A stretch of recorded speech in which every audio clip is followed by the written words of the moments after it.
Hi, I'm Bob. Today, let's talk about the effects of price controls.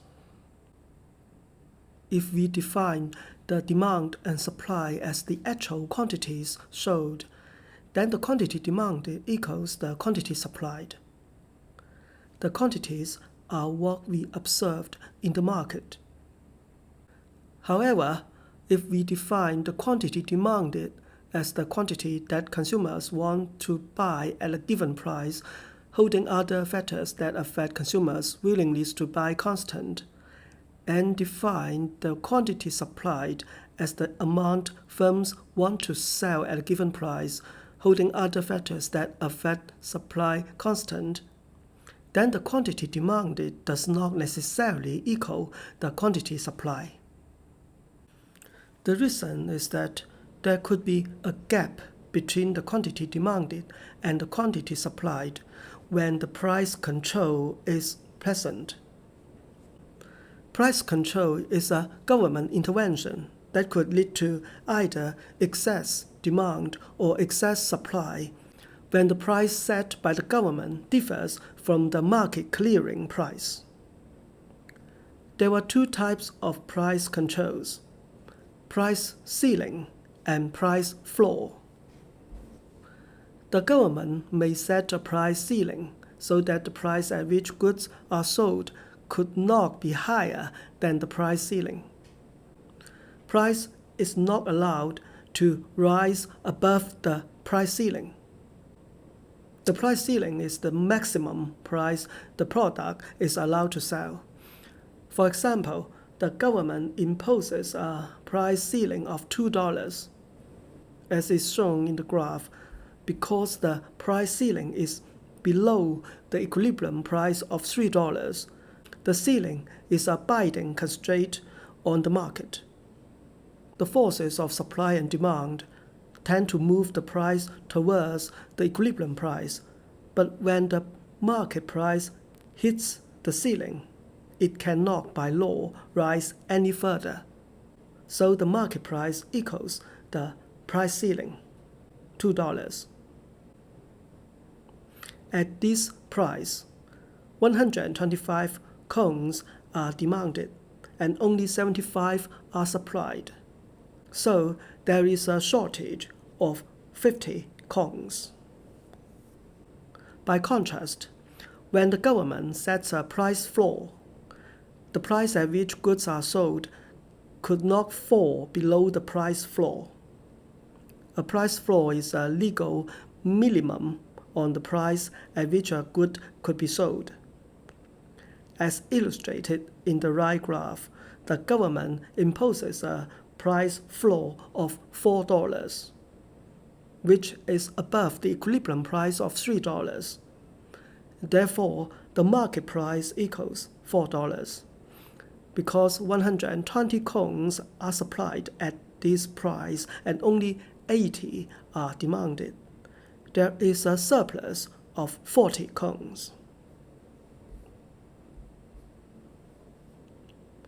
Let's consider the effects of the price ceiling and the price floor. One common example of a price ceiling is rent control. The government places a ceiling on rents that landlords can charge their tenants. The first graph shows the short-run effects of rent control on the housing market. As with any binding price ceiling, rent control causes a shortage.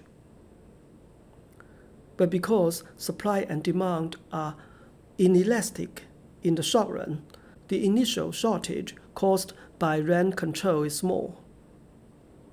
The primary effect in the short run is to reduce rents. In the long run, the supply and demand become more elastic. On the supply side, landlords respond to low rents by not building new apartments. On the demand side, low rents induce more people to move into the city. With elastic demand and supply curves, as shown in the graph, there is a large shortage of housing in the presence of a price ceiling. As time passes, landlords respond to the shortage by reducing housing quality. The marginal cost of housing decreases and the supply curve shifts to the right. Consumers respond to lower housing quality and longer waiting times by reducing their demand for housing, and therefore the demand curve shifts to the left. Eventually, the market equilibrium price reaches the rent ceiling. The equilibrium quantity could be either greater or less than the initial level before the rent control. This may not be a desirable result. The tenants get lower rents, but they also get lower quality housing. Next, we turn to the price floor. An important example of a price floor is the minimum wage. The minimum hourly wage in the state I live now is $5.25. The minimum wage is binding if it is above the market equilibrium wage level. It is more likely to happen to low-skilled workers. As shown in the graph, without the minimum wage law, the forces of supply and demand move the wage to the market equilibrium. With the minimum wage constraint, the quantity of labor supplied exceeds the quantity demanded. The binding minimum wage law causes a surplus of labor or unemployment. So while the minimum wage raises the income of those workers who have jobs, it lowers the incomes of workers who cannot find jobs. As time passes, workers respond to labor surplus by working harder and improving skills because of the fear of being laid off. Marginal cost increases and the labor supply curve shifts to the left.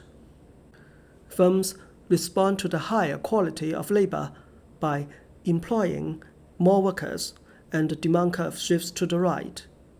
The long-run equilibrium wage reaches the minimum wage.